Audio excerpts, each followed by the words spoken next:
Narinig ni Legion sa katahimikan ang isang tinig na mahina ngunit pamilyar. Tinatawag nito ang kanyang pangalan, isang boses yang hangang-hanga niyang nakilala. Sa paglingon niya sa paligid, hinanap niya kung saan nagmula ang tinig na iyon, hanggang sa mapako ang kanyang tingin sa isang figure na nakatayo hindi kalayuan sa kanya. Sa ilalim ng banayad na liwanag ng umagang araw, nakita niyang si Charayan ay bahagyang tumatakbo habang palingo-lingo, tila naghahanap ng kung sino. Nang magtama ang kanilang mga mata, ngumiti si Charayan ng may pag-asa, isang ngiting puno ng ginhawa at bahagyang pagkabahala. Sa kanyang malambing na tinig, sinabi nitong sa wakas ay natagpuan niya si Legion. Napangiti rin si Legion, at ang dating tensyon sa kanyang mukha ay unti-unting naglaho. Nilapitan niya si Charayan ng mahinahon at tinanong kung ano ang ginagawa nito sa lugar na iyon, paalala niyang mapanganib ang lugar. Sa bahagyang tampo ngunit mahinahong tinig, sinabi ni Charayan na hindi siya umuwi kagabi. Nabanggit nito na pumunta si Legion sa Clan Bukon, kaya nag-aalala siya na baka may nangyaring masama. Sandaling natahimik si Legion, bago ngumiti ng may biro at tanungin kung ganoon ba talaga siya kaalala hanggang sa hindi makatulog. Namula ang mukha ni Charayan, bahagyang yumuko, at mahina ngunit tapat na tinura na kahit alam niyang ligtas si Legion, hindi pa rin niya mapigil ang isipin nito.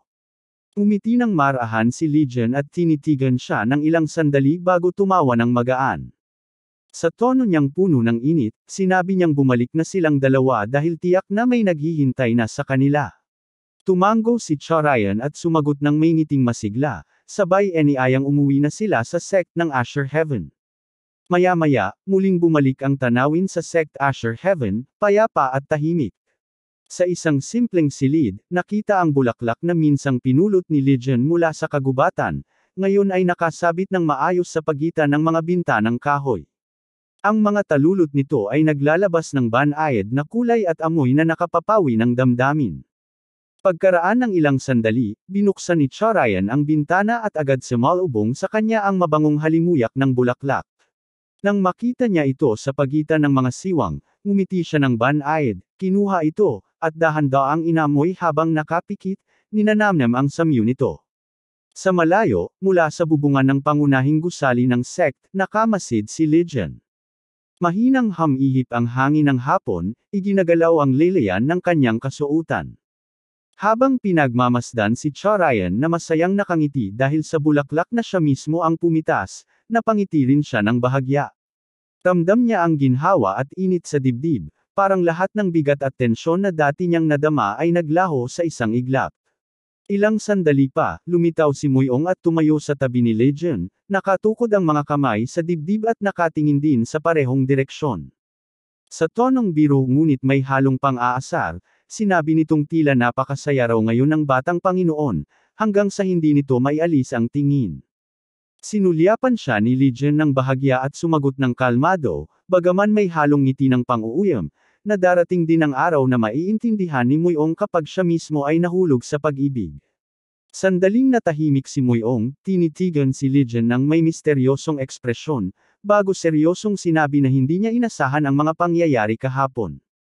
Sino raw ang mag-aakalang mag-aalok ng alyansa ang asosasyon ng Flying Swallow, isang samahan na kasing lakas ng mga kultong demonyo at mga ortodoksong sect.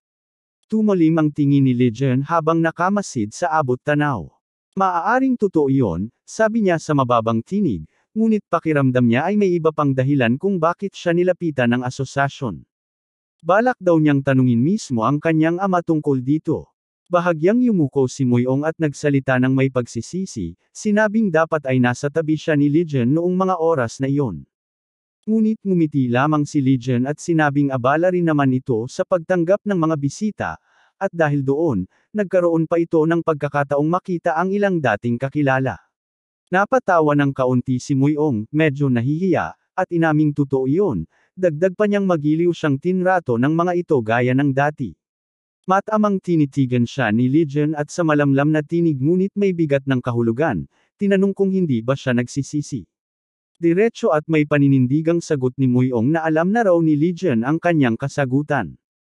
Muling nagsalita si Legion at nagtanong, kung dumating ang araw na gusto mong bumalik sa mga dati mong kasama dahil pinipilit na kita, anong gagawin mo? Umiti ng marahan si Muiong at sinabing kung dumating man ang araw na iyon, ang ibig sabihin lang ay tunay na nagtitiwala sa kanya si Legion. Matamang tumingin si Legion sa malayo bago marahang nagsalita na malapit na ang oras na itinakda. Tumango siya at idinagdag na simula sa araw na iyon, muling magbabago ang lahat. Sa gitna ng madilim na kagubatan, ilang nilalang ang namatang naglalakad ng tahimik, tinatakpan ang kanilang mga mukha ng malalapad na sombrerong yari sa dayami. Isa sa kanila, si Dojong, ay nagsalita sa kanyang mga kasamahan. Lahat sila ay nagkubli ng pagkakakilanlan, at ang ilan pa'y nagbalat kayo. Alam niyang hindi sila dapat sisihin, ito ay paraan lamang ng kanilang pagtatanggol matapos ang pagtataksil na naganap sa Clan Boxian. Sandaling sumagi sa isip ni Dojong ang isang sulat na natanggap niya ilang araw na nakalipas, isang paanyaya mula sa Sect Asher Heaven, ipinadala mismo ni Legion. Ang nilalaman ng sulat ay isang imbitasyon sa isang mahalagang pagpupulong. Ngunit alam ng mga clan na nasasakupan ng Boxian ang tunay na kahulugan ng mensaheng iyon.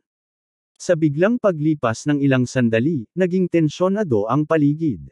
Nabigla si Dojong nang mapagtantong na palibutan na sila ng napakaraming tao. Kabilang sa mga ito ang mga pamilyar na mukha, isa na rito si Supay, ang pinuno ng Sect Iron Window, kasama ang ilan pang mga pinunong minsang tumulong sa kasamaan ng Clan Emmons. Lumapit si Supay, mabagal ngunit mariin, at marahang hinugot ang kanyang espada. Sa malamig na tinig ay sinabi nitong inaasahan niyang may mga taksil na lilito, ngunit hindi niya inakala na ganito karami.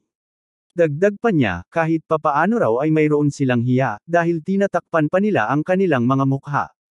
Habang nakatutok sa kanya ang mga espada, napigilan ni Dojong ang paghinga at mariing tinanong, kung ano ang ibig sabihin ng lahat ng ito. Tumugon si Supay ng malamig, sinasabing alam naman ng lahat kung paano tretuhin ng clan Bukon ang mga taksil, at ngayong gabi raw, doon mismo sila bibitayin. Pagkatapos bigkasin iyon, agad siyang sumugod at inundayan ng nakamamatay na atake si Dojong. Ngunit bago pa man tumama ang talam ng espada sa ulo nito, biglang nabasag ang sandata sa maliliit na piraso. Napatigil si Supay at Dojong parehong hindi makapaniwala sa nakita. Lalong nakagulat nang malamang isang piraso lamang ng dahon ang sanhi ng pagkabasag ng espada.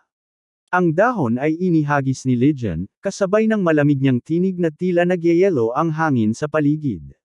Sinabi niyang sila ay mga tagasunod lamang ni Emmons, mapagmataas at walang puso. Dahil sa insultong iyon, nag-apoy sa galit si Supay at sumigaw. Tinatanong kung iniisip ba ni Legion na may karapatan siyang magmalaki dahil sa galing sa pakikipaglaban o dahil pinoprotektahan siya ng Elder ng Thunderbolt Sword. Idinagdag pa niyang kung hindi dahil doon, hindi kailanman makakapanatili ang Sect Asher Heaven laban sa Clan Boxian. Umiti lamang si Legion ng malamig. Habang pumipitas ng isa pang dahon mula sa sanga ng punong kinatatayuan niya, sinabi niyang kalmado ngunit may halong pagbabanta na bibigyan niya ito ng huling babala. Dapat daw niyang obserbahan kung saan tatama ang daong iyon, sa espada ba o sa ulo ni Supay. Napahinto ang kalaban, at bahagyang nabanagan sa mukha nito ang takot na pilit nitong ikinukubli. Mula sa itaas, bumaba si Legion ng mahinahon, at inanyayahan sina Dojong at ang mga kasama nitong maglakad patungo sa direksyong itinuro niya. Samantala, ang mga tauhan ni Supay ay nagsimulang magbulungan, nag-aalangan kung dapat bang hayaang makaalis ang mga ito ng ganoon lang.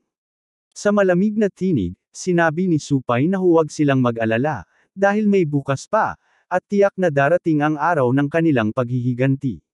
Maya-maya, dumating si Legion kasama ang grupo ni Dojong sa loob ng Sect Asher Heaven. Mainit silang sinalubong ni Legion, na may ngiting kalmado ngunit matatag. Ipinaliwanag niyang iyon ang unang pagkakataon na may ipinapasok siyang tagalabas sa sect, ngunit tiniyak niyang walang lihim na lalabas mula sa loob ng kanilang mga pader. Habang naglalakad, namangha si Dojong at ang kanyang mga kasamahan sa tanawin. Hindi nila mapaniwalaan ang lawak at karangyaan ng mga gusali. Sa isip ni Dojong, bulong niya sa sarili na imposibleng ito ang Sect Asher Heaven, hindi niya kailanman inakalang ganito ito kalaki. Ramdam niya ang makapal na presensya ng mga makapangyarihang mandirigma, na animoy mga hukbo ng militar. Sa lakas at disiplina ng mga ito, dagdag pa ang impluensya ng Elder ng Thunderbolt Sword, hindi niya maiwasang magtanong kung sino talaga ang mga taong ito. Huminto si Legion at hinarap silang lahat. Sa tinig na matatag at walang alinlangan, ipinahayag niyang simula sa sandaling iyon, sasakay silang lahat sa iisang barko. Aminado siyang nagsimula ito para sa sarili niyang layunin, ngunit mula ngayon, titingnan na niya silang mga tunay na kakampi, pinagbubuklod ng tiwala at dangal. Tinitigan niya ang bawat isa sa kanila bago idinagdag na hindi na nila maaaring bawiin ang desisyong ginawa nila sa araw na iyon. At sa pag-angat ng kanyang paningin, lumitaw sa ilalim ng liwanag ng buwan ang isang napakalaking gusali, ang simbolo ng bagong yugto na kanilang haharapin. Sa loob ng isang madilim at tahimik na silid, isang utusan ang pumasok ng may paggalang habang tanggan nito ang isang nakarolyong sulat. Maingat niya itong iniabot sa pinuno ng sekta ng Phantom Slaughter, sabay sabing may tono ng pag-aalala na dumating na ang isang misyon na may antas A. Tahimik na tinanggap ng pinuno ang sulat at bahagyang sinulyapan ito. Sa mababang tinig, napabulong siya na matapos ang malalaking pagkalugi ng kanilang sekta dahil sa insidente laban sa alyansi ng Southern Peak, kinakailangan nilang gumawa ng isang hakbang na mas matindi at mas kapaki-pakinabang kaysa dati. Dahan-dahan niyang binuksan ang sulat at binasa ang bawat linya ng maingat. Ngunit habang patuloy siya sa pagbasa, nanlaki ang kanyang mga mata sa halagang nakasulat doon. Napamura siya ng marahan, 1,000 pilak, sapat na upang mabuhay na parang hari. Sandali siyang napaisip habang hinahaplos ang kanyang baba. Alam niyang napakagandang pagkakataon ito para tanggihan, ngunit kasabay nito ay dama rin niyang napakadelikado ng misyon. Mula sa kanyang katawan ay unti-unting bumuga ang malamig na aura ng pagpaslang, tanda ng matinding desisyong namuo sa kanyang isipan. Sa huli, mariin niyang iniutos na ipatawag ang lahat ng miyembro para sa isang agarang pagpupulong. Doon, ibinunyag niya ang nilalaman ng liham, isang listahan ng mga target na dapat nilang patayin.